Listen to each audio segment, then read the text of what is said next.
Okay, and we're live. This is Founders Pack partnered up with our good friends at Crowdsolve. This is the second we determined event that we've done together as a collaboration.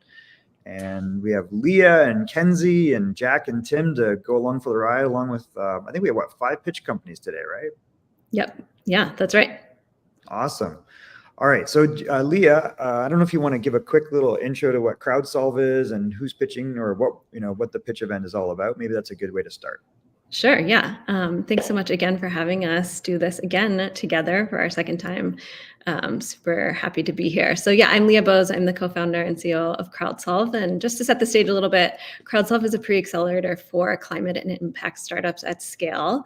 We have a software solution that has hundreds of modules of online curriculum. It's also then paired with mentorship. And then we also offer synchronous programming as well. So today we will be hearing from 5 founders who went through our most recent Ideate Bootcamp. We spent the last 4 weeks really honing in on their problem, their why, their solution, figuring out how to measure impact, and then pulling it all together with how to tell their story of their business. So these folks are still in the pretty early stages. Some of them have had and been working on their ideas for maybe a year, but some are even a little bit newer than that. So still in the pretty early stages, and this is all designed to help climate founders from around the world take their innovations to the next level and really accelerate their development, get them set up for acceptance into accelerators, investment, connection to their first customers. And we do all of that wrapped around just being founder fanatics. So very excited to celebrate the culmination of the 4-week boot camp here today. Again, we have our 5 founders. They'll be pitching 3 minutes each on their idea, and yeah, just here to celebrate. And then we also have our amazing and incredible judges. So Kenzie, Jack, and Tim are with us today. They are all multi-time founders, climate enthusiasts, and very deeply connected to the Crowdsolve community. So I will actually have Kenzie, Jack, and Tim introduce themselves a little bit. Let's see. Kenzie, you want to go first? You're kind of on the top of my screen, at least. Yeah, absolutely. I'm Kenzie. I'm on the Crowdsolve team working in marketing. And so I get to find a lot of the incredible founders that we get to work with and recruit them into programs like this. So I haven't seen any of their ideas in the last 4 weeks. So I'm really excited to see the progress that's been made and what everybody's working on. Awesome. Thanks for being here. Jack, over to you.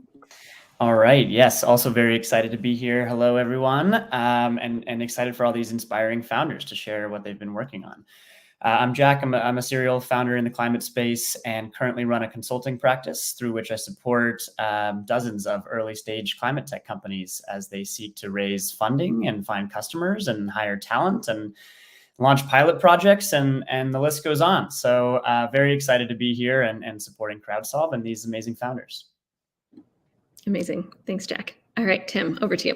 Hi, everybody. My name's Tim Schuster. I'm with a company called Pop-Up Think Tank. It's a company I founded so that I could facilitate events with and for founders. That makes me a fellow founder fanatic. And I also get to facilitate things like boot camps, which I got to be a part of this last boot camp and culminating today, and excited to see, excited for you all to see the hard work that these innovator founders have put into their climate innovations. Amazing. Thank you all for being here. Thanks again to our founders too for getting their pitches together, telling their story. And Michael, thanks for hosting us. Excited to do this together. No problem. All right. So I guess without further ado, do we want to pull Joseph up as the first presenter? Yeah, let's do it. All right. This is our friend Joseph. And is your last name Javier? Or how do you Javier. Javier. Okay, cool. And then I think this is your deck. So then what I'm going to do, I'm just going to see. Oh, we got a solo layout, but let's see if this works. No, it doesn't work. So we're going to leave all of us on, Joseph. We're going to focus on your deck and the words that you say. So Leah, you want to kick it off or you want me to start? Who's timing this anyway? They're pretty, I think we'll stick to the 3 minutes, but I'll put a little timer on. Joseph, you are ready to go whenever you would like. Okay. All right then. Hi everyone. Good morning, good afternoon, good evening from wherever you are in the world.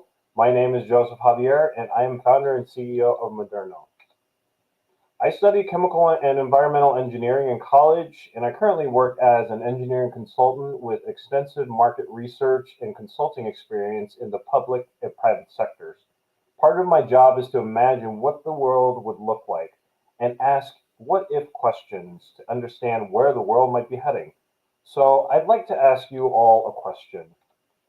What if in 2022, just last year, harvesting crude oil didn't emit 182 million metric tons of CO2? What if in 2022, US refineries didn't generate a billion metric tons of CO2?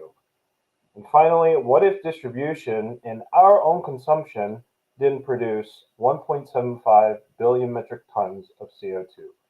Imagine how better off we'll be. And what if I told you that this could become a reality?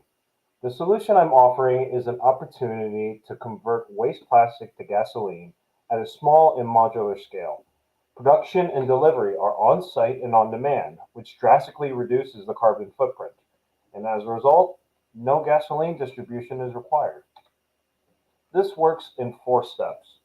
First, waste plastic is shredded into small pieces and then dried to remove moisture. Second, the small pieces are then gasified to create a syngas, which consists of hydrogen gas and carbon monoxide. Third, the syngas is then cleaned to remove any toxic trace gases and unwanted ash, and is followed by cooling. Finally, the clean and cooled syngas goes through a series of reactors to produce gasoline, followed by storage and sales. And right now is the best time to hop on this. Based on our initial estimates for our first on-site station conducting B2B sales, our break-even point is 3 months, while payback period is 16 months. On a broader level, the New York Times reports that there are 250 million vehicles on the road, but only 1% are electric. And we already know the competition, big oil, simply will not innovate. And since the early 1900s, the market has always been massive. If you focus on Los Angeles County alone, my current county of residence, 3.5 billion gallons were consumed last year. Factoring in the average price of $4.60 without taxes, this results in a $16.1 billion TAM in just LA County alone. So take advantage of this disruptive opportunity now and sign up to stay posted on product launch updates. Thank you very much. Awesome job. Nice job, Joseph. Thank you. Ooh, right on time. Woo! Yeah. All right. Look at that. What's the game plan, Leah, around questions? Do we have time for questions? Yeah, we have time for questions. My audio is having some trouble here. So No worries. Why don't we start with Kenzie then? Yeah. Yeah, for sure. Thanks, Joseph. I especially love the what if statements and kind of framing like what if this didn't happen last year and what if we could change this in the years moving forward. So congratulations on putting together a really great deck. Thank you. I'd love to hear more about your ideal customers, your clients or your partners. Like who are the kind of people, especially in pilot and go-to-market stages that you're looking to work with? So on the B2B side, right now, I'm thinking about targeting rideshare fleets. So like let's say for Uber drivers, they all have to rent their car somewhere. And what if they don't want to use their own car? They will go to a rideshare fleet. And it's very popular here in LA. And rideshare fleets are always trying to stay on top of maintenance and gasoline to top off their cars all the time. So that would be the very first ideal customer that we would then install this machine station. And then it would be very simple to arrive, fill up, and then send it off to the next rideshare driver. So that's what we're looking for. Hope that answers your question. Yeah, for sure. Thank you. I'll hop in with a question. Joseph, I'm so curious. Has this been tried before? And if not, why not? I mean, plastic into gasoline feels like, I don't know. Has this been tried? Very good question. And it has tried it before, and there is actually some commercial success. So we've identified 2 other companies that are engineering consulting firms, and they're actually using this gasified technology, but they're trying to scale this up into a massive plant. And when you start off small and scale up, and you have problems that you notice at the small scale, they snowball into bigger ones. So managing those big, massive scaling up challenges are one of the very reasons why such widespread use is such a problem.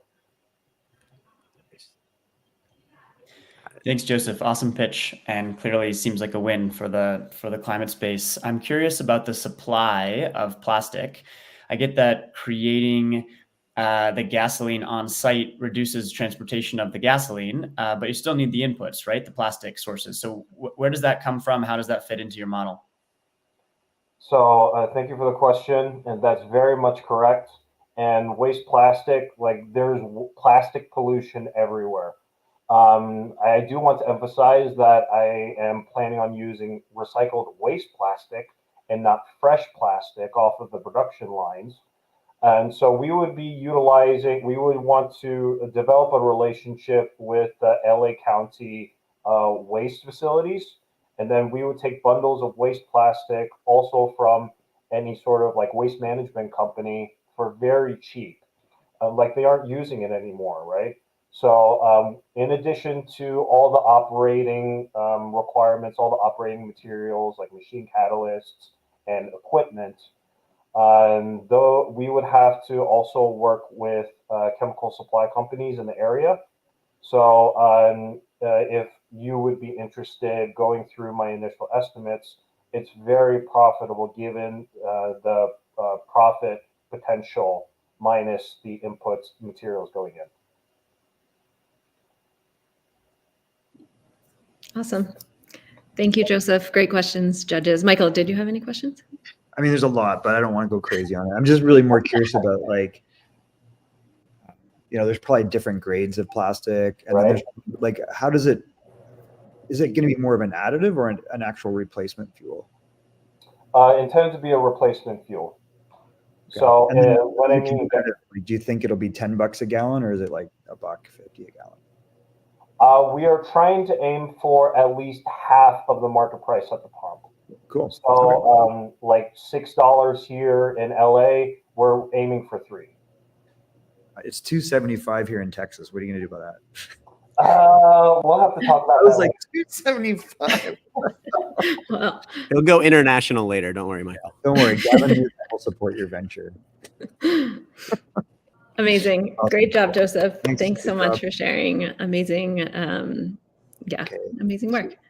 We have Maddie next, right? Is Maddie in here somewhere? Yes, we have Maddie next. Hi, Maddie. Hello. Hi. Is that correct? Yes. Cool. Awesome. All right. You are ready to go whenever you would like.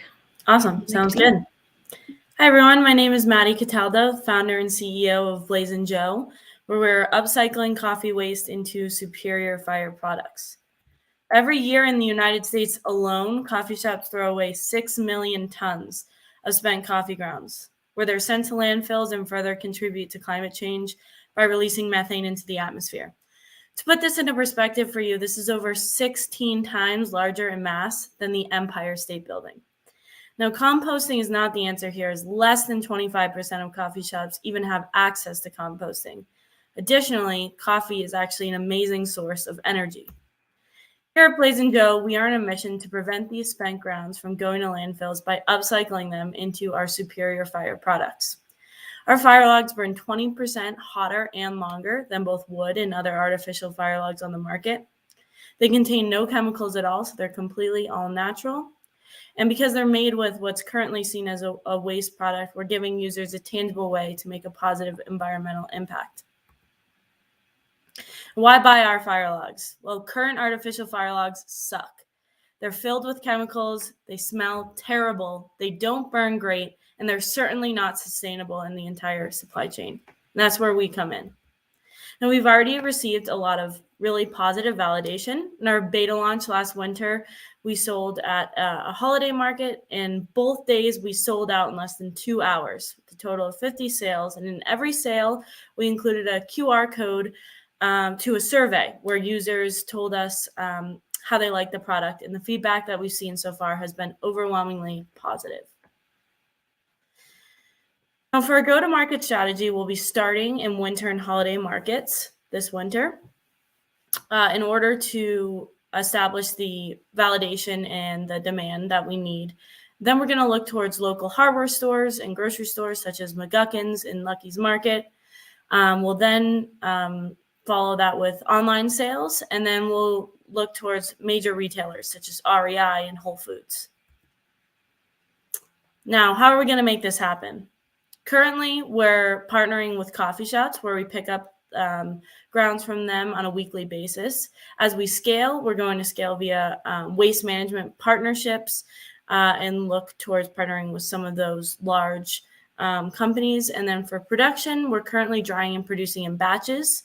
And as we scale, it will require industrial drying and molding equipment to meet the demand that we expect.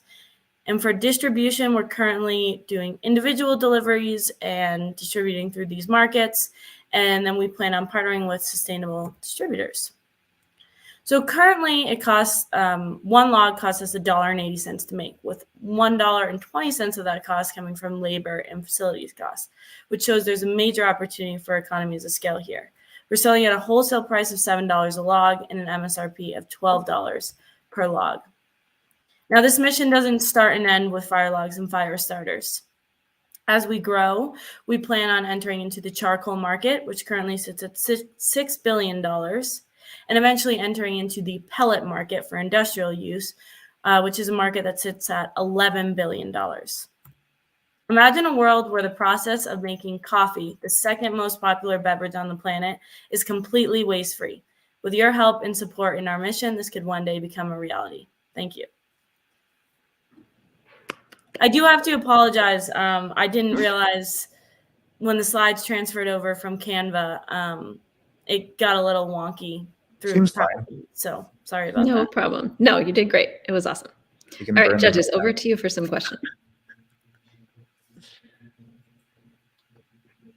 I can kick us off. Great job, Maddie. Every time that I wrote down a question, you answered it on the next slide. So congratulations on creating such a succinct and clear presentation. That is not easy to do. Same thing, Kenzie. I was like, every question I had was answered on the next slide, which is awesome. Great pitch. Yeah, that's amazing. You really maximized those 3 minutes there. So I guess my question then is on the production side. I know that getting into manufacturing a product, you go from like at home to then a really, really large minimum order volumes, and it can be a really cost intensive process. So what are your thinking as far as like the next steps of scaling production?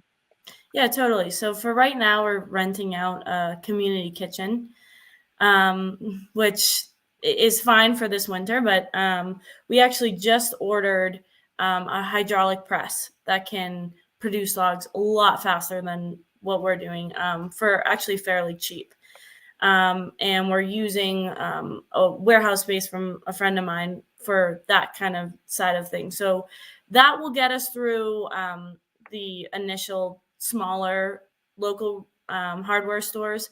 And then after that, we've actually started looking at, it's called Flex HQ, and it's almost like a co-working space, but for warehouses. So instead of renting out a massive warehouse to start, we're going to go there to begin with. And really the most important thing that we need is some type of industrial dryer. That's going to be the most expensive scaling piece there. But once we get that, I think, you don't need a ton of space to produce these logs. So it's really just the dryer that's going to be the major cost.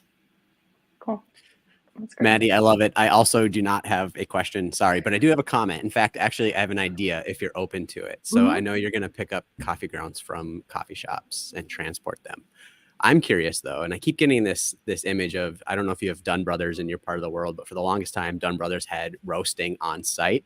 And it was kind of a cool sort of like thing that was part of the space. I think that's less common now, but I just keep having this image of what if I'm in a coffee shop and I'm just hanging out and I could walk over to a Blazin' Joe press and put in my $5 and turn the crank and bring home a log that evening for the fire. And what that would look like, you'd decrease transportation costs, but you'd also have a consumer experience that maybe coffee shops would be able to provide right there on site. I just think that'd be kind of fun. So that's my idea. I know you've thought a lot about this. Great pitch. So no question for you, just an idea. Yeah, I love that. Thank you, Tim. Yeah, cool idea. I I've got a question for you. So the one thing that I did think was missing from the pitch was some info about you and your background. I'd love to hear what your skill set is and your experience. And then what are you thinking are the other skill sets, whether as co-founders or as advisors, that you might need around you to make you successful in this? Definitely. So I'm a recent college grad from Leeds School of Business at CU. And I majored in entrepreneurship and strategic management. And then I also got a certificate in sustainability. So I've always been super fascinated and intrigued with circular economies. And then growing up, I watched my dad start a biodiesel company. And so the entrepreneurial mindset has always kind of been there. And so I'm learning as I go. I think I've kind of struggled with the team side just because I've had some cool sustainability internships and stuff like that. But again, I am a recent college grad. But and this is one thing that I was thinking about adding to the pitch as well, is we're actually in the process of establishing our board of advisors right now. And so we've got a great network and resources, and I certainly bring the energy to the table. But yeah, so that's my background, and I guess I probably should add a team side there. Yeah, I recognize it's only 3 minutes, so you got to pack things in, but Right. would love to hear your thoughts on what are the skill sets you need in order to succeed in the future. And maybe some of those people are in this audience. So it's always nice to put those kinds of things out in the world. But Totally. really, Yeah. One thing that we're actually really looking for is an engineer to be on the team. I've been doing a ton of research and reading up on it. I wish I took engineering classes in college because it would really come in handy with this venture. But we're certainly in need of an engineer to help with R&D, and there's certain things I think that are just out of my scope when it comes to some of the relevant testing that we're getting done and all of that. So I think someone with a little bit more of an engineering background is certainly going to be the next hire. Awesome. Thank you, Maddie. Nice work, Maddie. To remove Maddie back to Good job. And I think we have Nathan next, correct? Yes, we have Nathan next. And I was just going to say for the founders, if you want to put your LinkedIn and email addresses in the comments, that would be great for folks to reach out afterwards. And then Nathan. what's the situation with Nathan's deck? I'm just trying to make sure I have the right one here. Are you going to share your screen, Nathan? I'm sharing now, yeah. Yeah, cool. Okay, we can't see it quite yet. Are you? Please let me know. It's just, I can see, I haven't added it, but it's just the screen at this point. So Gotcha. if you want to move to your deck. So I'm sharing my screen. Do you see it? I see the screen, but you're showing us. So, so I think Yeah, maybe unshare and then reshare and pick Okay. the deck itself, maybe. This is the best part of it. This is the trickiest part of the whole day, right? Yeah. It's Biotech is the deck I'm looking for, right? Correct. Okay. Okay. Do you see it now? Let's try it this way. There you go. Awesome. All right, Nathan, over to you whenever you're ready to start. Great. So my name is Nathaniel Hartwig, founder and CEO of Biotech. Biotech is an artificial intelligence-enabled hardware technology company that was just recently formed. So the first question is, why leave a comfortable career in energy spanning about 25 years with ExxonMobil, McKinsey & Company, and Schlumberger? It would be easy to just stay in the top with a little more than 15 years left remaining in the career and just retire very comfortably. And the reason is to join you in something to create that the world needs. First, reducing the 55 billion tons of CO2 is going to create the trillion-dollar industries of tomorrow. If you think about everything that was manufactured or created in the last 100 years, is going to need to be recreated in the next 10 to 15 years. Bill Gates said this is the greatest opportunity for innovation in human history. So how do you do that? artificial intelligence enables rapid hardware technology creation in order to innovate very quickly. So we selected geothermal as the first challenge to tackle, first because it's ripe for innovation and disruption. There's less geothermal plants today in 2021, 2022 than there was 10 years earlier. And less than 1% of the total energy generation is geothermal, which is a baseload renewable power. The opportunities are tremendous to build new sites, but it's also easier to keep a site open than it is to build a new one. And so today, geothermal operators have limited knowledge of what's happening in the subsurface, and they're not linking this to operational decisions to optimize the plant and extend the plant life. Wind and solar has a shorter lifespan than geothermal, and it's estimated to create 60 million tons of blade and solar waste by 2050. Isn't it better to extend the life of geothermal than to close underperforming sites in geothermal or to build renewable intermittent supply? So the core strengths to develop for biotech: artificial intelligence, acoustic signal interpretation and identification, advancing that into measurements flow for real-time monitoring, and ultimately subsurface understanding and implications in order to optimize surface equipment. So this is the flow. We applied for a Department of Energy grant. We'll find out early next year if we won that.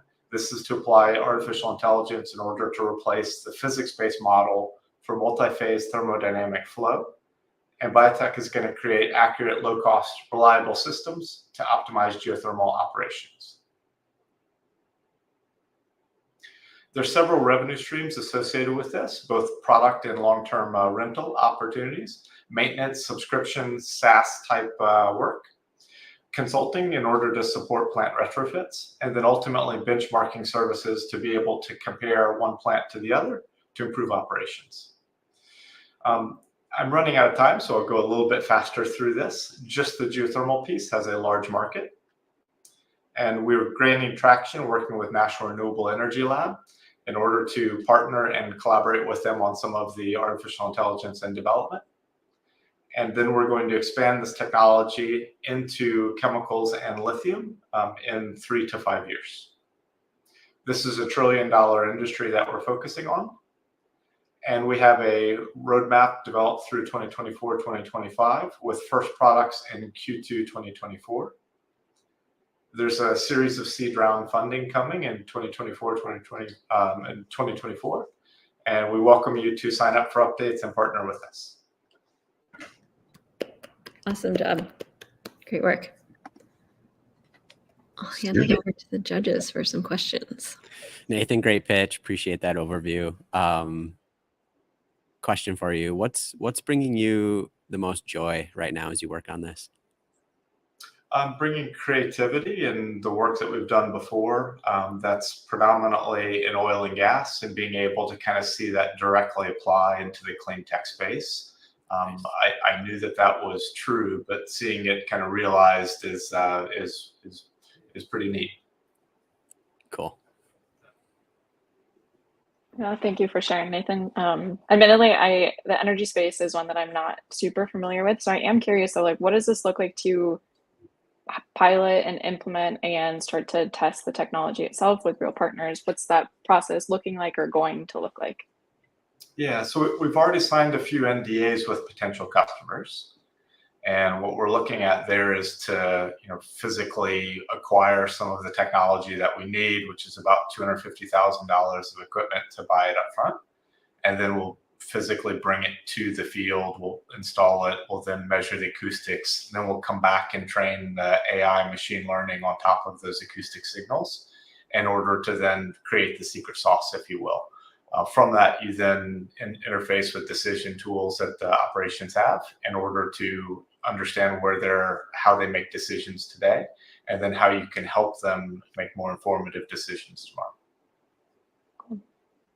That's great. One comment and one question for you. The comment is, it's super clear that you have amazing depth of experience and knowledge in this space.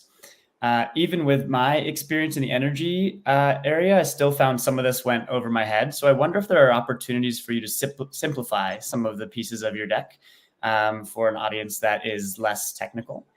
And then the question is around the competitive landscape. How do you view that currently? Are there other folks working on alternative solutions to yours, or right now is the competition people doing nothing and just wasting their solar products or not having long lifespan geothermal? Sure. So this technology is applied into many other areas, including understanding induced seismicity or earthquake subsurface, which is used for carbon sequestration, but it's also used for enhanced geothermal systems and oil and gas for fracking. So that's how it's also applied today. Training a new model is something that's pretty straightforward. You just have to put in the effort in order to go do it. The competition is really pulling out an equivalent barrel of oil is $80 to $90 of value. Geothermal is 50 cents for the same volume. So the challenge for geothermal is not necessarily does this solution solve the problem? We know that it will. The challenge is how do you take somebody who perhaps is very economically building the site and is within 10 years of closing the plant, and get them to spend more money with the potential to extend it 2 to 3 years. So I think that's the bigger challenge is, to prove that it works, and then also the value proposition versus the alternative, which really is not to invest in the site. I see. Great. Fantastic pitch. Awesome job. Thanks, Nathan. All right, so we're ready for Helen, I think, right? Yep, Helen is up, and if Michael, if you can share slides, that would be great. Hi, Helen. Let me just pull up your slides if it actually worked or not. Let's see. It worked. Oh, you're on mute, I think, Helen. Yeah, give me 1 second. I'm gonna try again here. Hey, sorry, I'll keep the cam off because Chrome was making my phone overheat, so it will automatically go off when I keep the cam on. Okay, that sounds good. Yep, no problem. See, there it is. You have it, Michael? I do. I'm just trying to figure out why it's not presenting, but. Yeah, I was just going to share that we have founders from all around the world. Helen is in Uganda. We have Rob up next, who is in Australia. So appreciate the time zone changes and all of the things. So Helen, we can see your slides if you are ready to share. The floor is yours. Thank you so much. My name is Munyasa Helen, and I am the founder of Hilton Traders LLP. We are working on a project to convert recycled plastic bottles into high-quality polyester sewing threads to reduce environmental pollution, create hundreds of jobs, and also improve textile customer experiences across Uganda and East Africa. Next page, please. Alongside, now the page after, no, back. The page after I think you shared the wrong page, but it's okay. So this is your intro page, and then this is the problem page. Okay, the other one, the team was going in next, but it's okay. See a team. Very okay. Can I do it again? Okay, following You this. can just talk about your team if you want. I don't know if there's a slide in here about team. This it? Yeah, I think Okay, it's Miss pretty Leah deep. didn't see the. Yeah, go for it. All right. Hello, my name is Munyasa Helen, and I'm the founder of Hilton Traders LLP.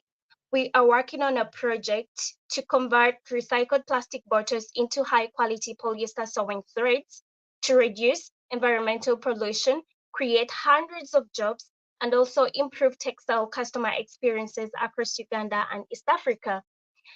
Alongside my team, we bring 12 years of experience in fashion, operations, and business in the world. We are excited to share our plans to change the environment. Our mission is to create a thriving and socially incredible jobs while making a huge environmental impact. And we also dream to not only recycle thousands of tons of plastic waste, but also create jobs and also have a company valuation of over 10 million US dollars by 5 years, but also to have a market share of an 80% market share of worth of sales of sewing thread in Uganda and the whole of East Africa. Next page, please, on the problem. Let me tell you about the situation in my country, Uganda. We have challenges with huge amounts of plastic waste that is not recycled and disposed of properly. And also unemployment. We also have a huge problem that can offer a solution to both. Textile or sewing thread supply chains are unreliable in my country and are sourced from far away. They are sourced from China. Next page, please. Next page, please. Here is how we can bring it all together. We take plastic waste and turn it into locally produced high quality sewing threads. And in the end, we are creating a more sustainable businesses in my country by reducing plastic pollution, quick deliveries, creation of jobs, and also promotion of import substitution. Next page, please.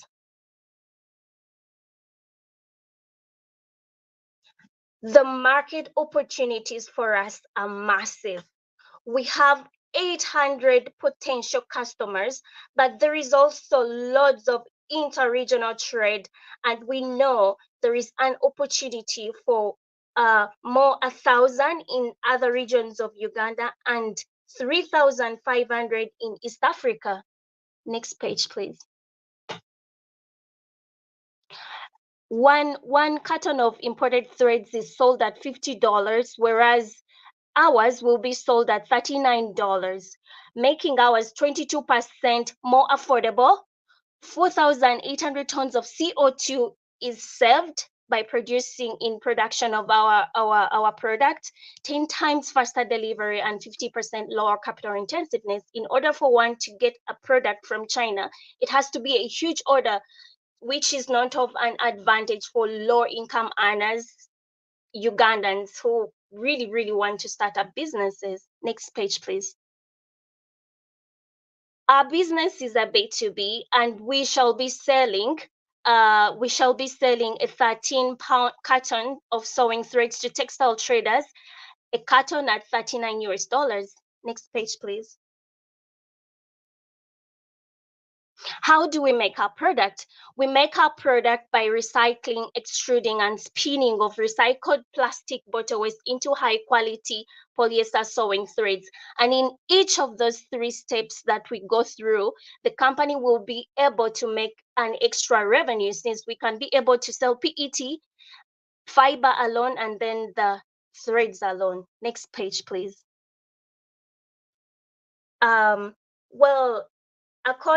Based on the interviews that we had with 60 wholesalers, did not take it from us on this one.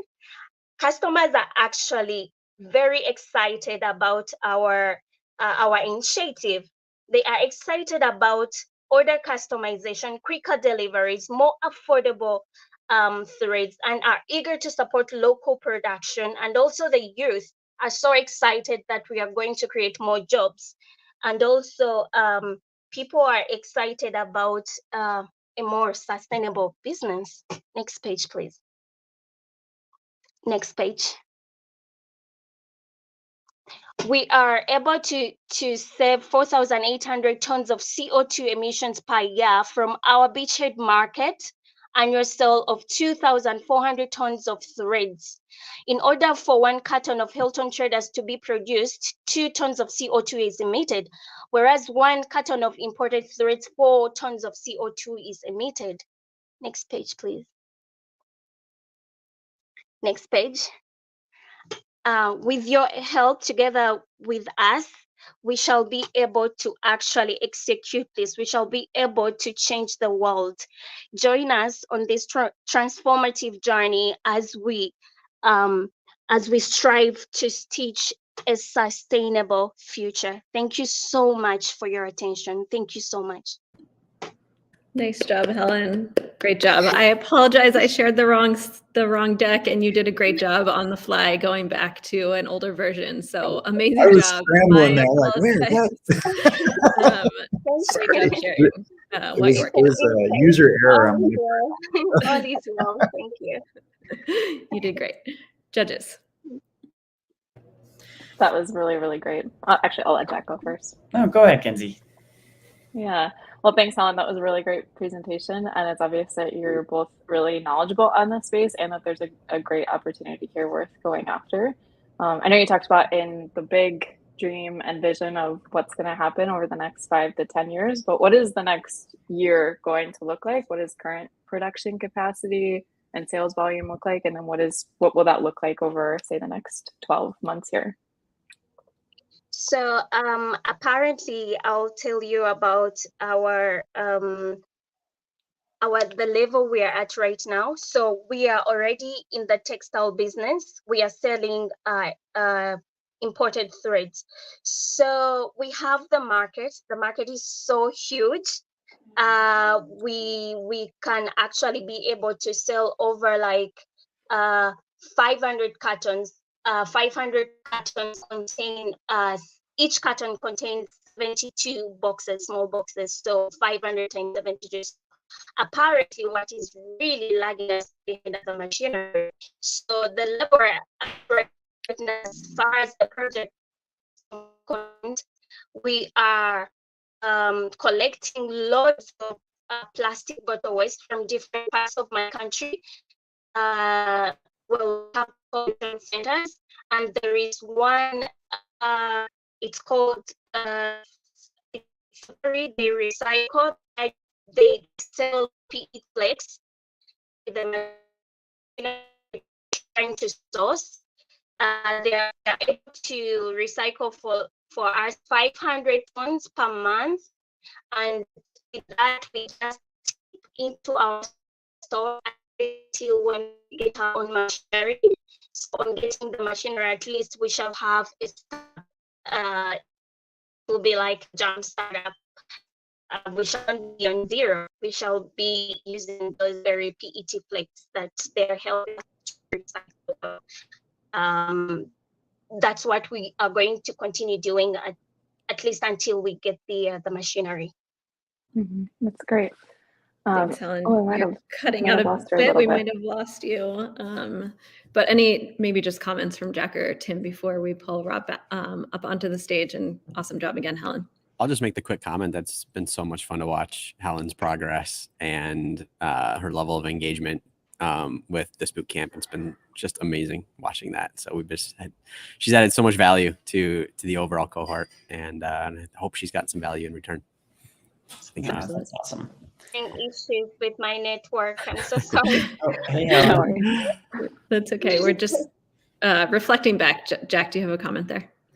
Sure. Yeah, I've got 3 really quick things. One, I love that there are markets for each of the different steps along your production chain. Like that's just really cool to be able to have those revenue streams along the way.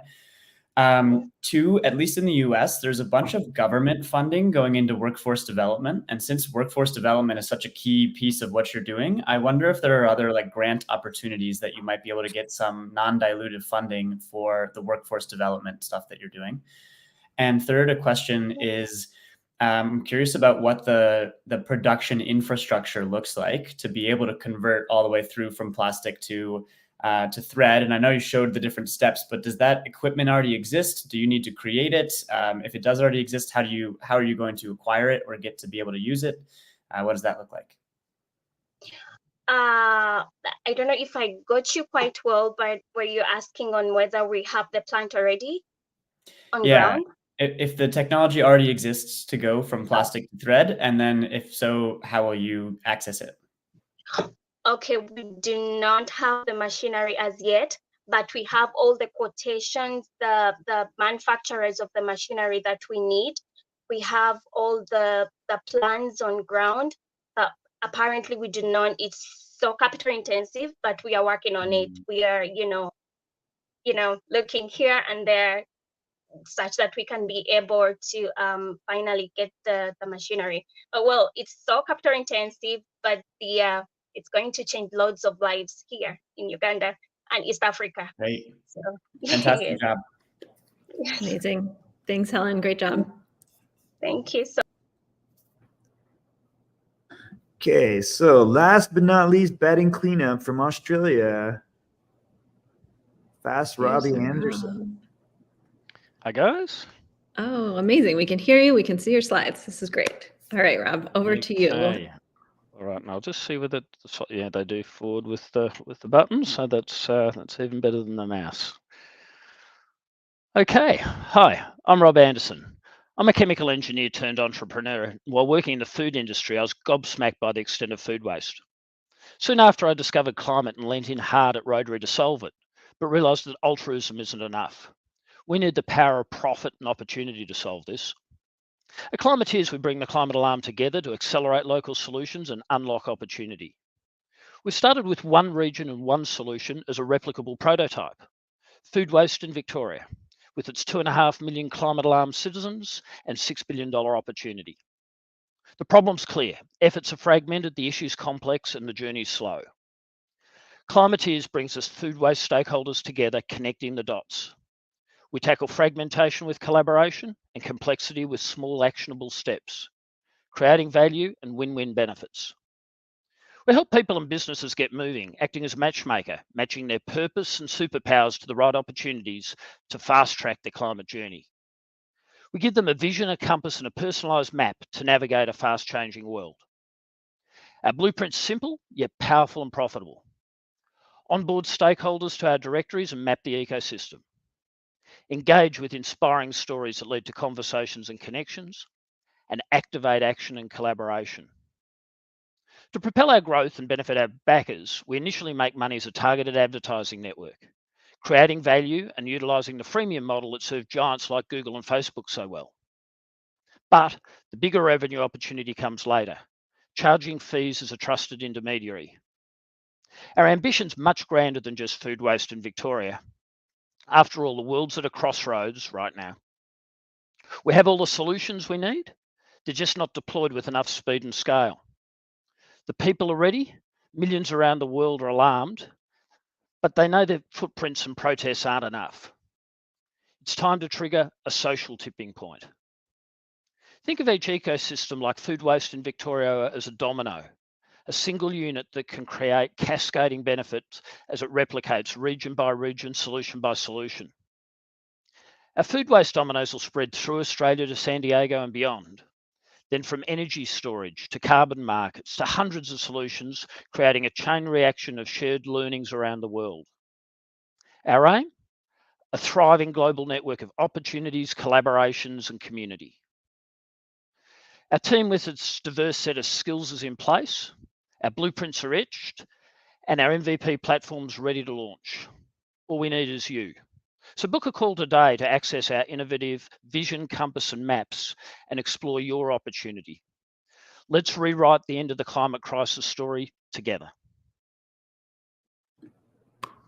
Nice job, Rob. Awesome. All right, judges, over to you.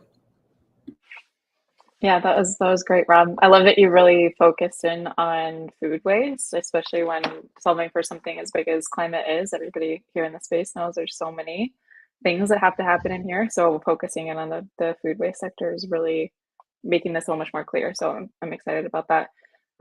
What success stories have you had so far? What are some moments that have really led you from this early stage to think that we're on the right path here? What have you been seeing so far? Yeah, so we've got a bit of traction as far as getting out and starting to onboard the stakeholders. So we've got a couple of good partnerships in place. So this Action Summit event that we're running next year, we've teed up sort of panel of guest speakers, and then we'll run a hackathon in the afternoon. So that's shaping really well with a key partner that'll potentially take us into Melbourne Town Hall to run the event.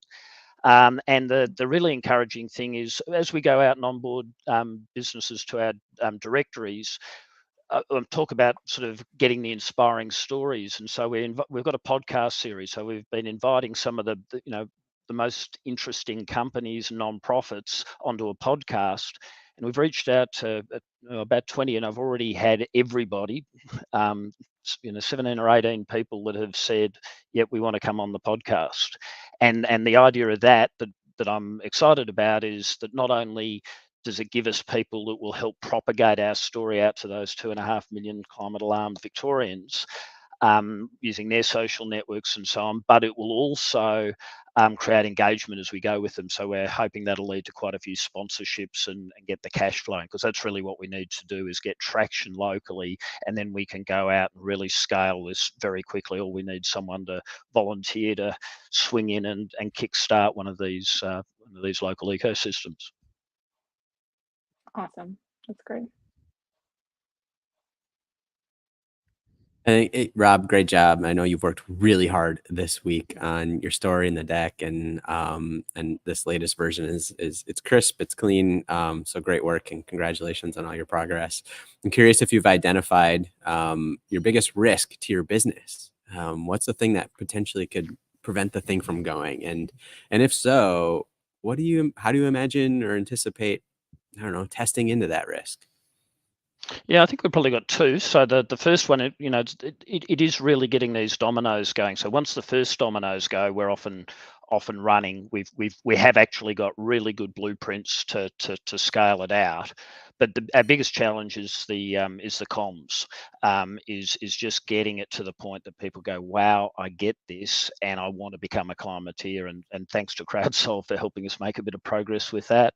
We need to get some videos and videographers involved with it. So I think that's probably the main challenge, is getting started and bringing the mentors and advisors on to kickstart that. And then probably the other one that we're happy to run with is just that our moat for this is about getting it out there, getting this business model branded as ours, and being the ones that do it. So we've got a really good plan to build team with a 40% ESOP and so on, but the risk of not getting it up to scale into the market before someone potentially copies is certainly something that we're conscious of.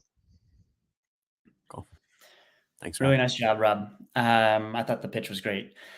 One resource for you. You probably already connected with the Climate Salad folks, but they run a great network in Australia. And Mick and the team there are awesome. Big shout out. So and it's that sort of ecosystem model. So we're in that ecosystem. We're looking at getting into StartMate. There are some great ecosystems, and then not only help us get started, but learn about ecosystem creating. So then as we deploy these ecosystems, we basically use that same model within each of the ones that we're fostering. Yeah, great. One thing I missed is, what is the intended action that you hope folks will take within this first community focused around food waste? Yep.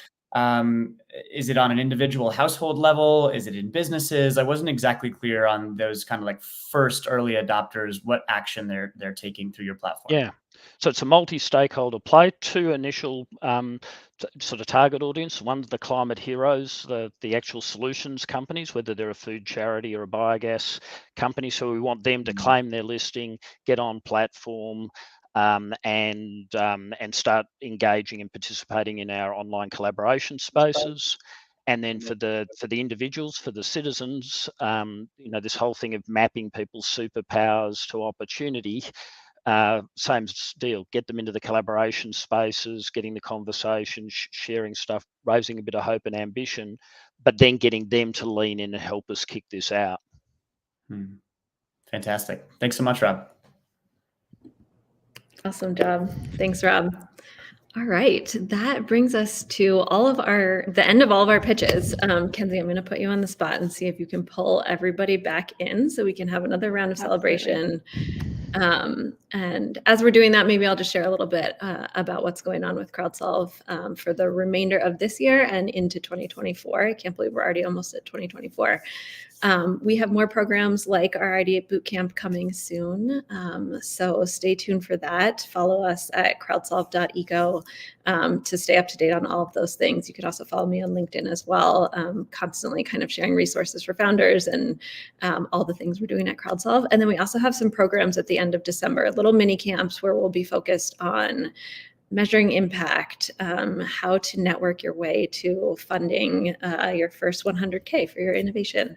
What else? Refining your pitch and then getting started with an idea. So for the audience of founders out there, those are some other ways to engage with Crowdsolve. And again, we are here to celebrate founders that are taking the step to bring their climate innovations to life. I can speak for the Crowdsolve team, and we just are constantly inspired and in gratitude to the founders that are making steps towards really world-changing innovations to help combat the climate crisis. So big round of applause again to our founders on the call today. We have lots of other founders as well in the Crowdsolve community. And so just feel very lucky and grateful to be able to celebrate these folks and the innovations coming out from around the world, again, for climate.